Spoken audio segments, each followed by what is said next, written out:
Juhtus siis hiljuti selline lõbus lugu.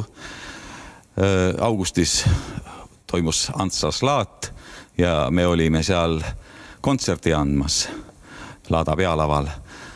Ja korraga ühe loo ajal rebenes mul pilli vasakpoolne rihm.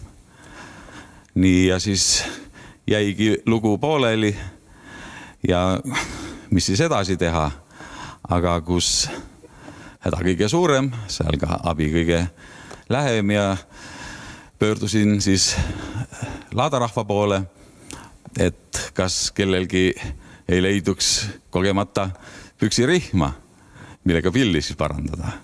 Ja korraga tuligi üks kena härrasmees abivalmis ja võttis siis oma pükste pealt rihma maha ja andis siis meile. Me hakkasime siis seda pilli parandama ja siis härrasmehe käest küsin, kas sul ikka püksid ikka pärast püsti püsivad? Ei ole midagi, küll püsivad.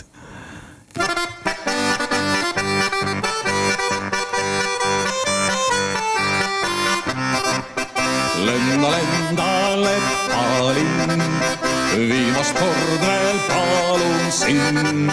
Lenda üle suure laia vee, lenda sinna, kus mu kallike. Kodukülla lenda saa, kus mul ei ju ootamas. Vaikses aias õunapuude all, kaunis kodukene asub all.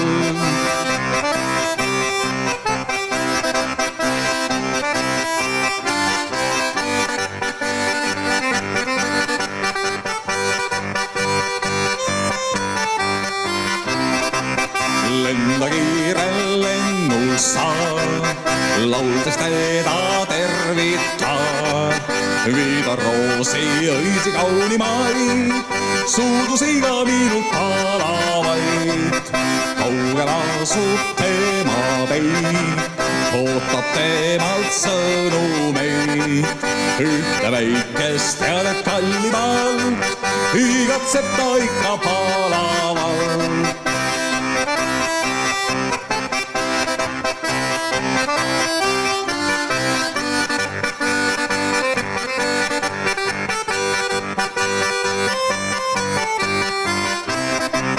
ütle, et ta ei kurvastaks, ütle, et ta ei nutma jääks. Küll kaugel viibin ma, tulen koju mina võitjana. Sinu silmad on kui öö, ära õnnetuks mind tee. Nõnda laulis väike lepalinn, tervitades minu kallim sind.